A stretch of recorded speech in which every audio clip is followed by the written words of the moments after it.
দাদা দাদা আমাকে একটু হাসপাতালে নিয়ে চলুন না। চেনা নেই জানা নেই একটা সুন্দরী মেয়েকে আমি হাসপাতালে নিয়ে যাবো কেন?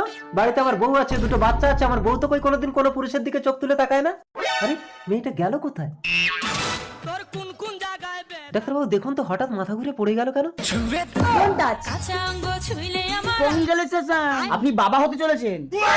আরে কি বলছেন? ওই বাচ্চার বাবা আমি না, ওই মেয়েটাকে আমি চিনি না। না না, এই বাচ্চা ওর।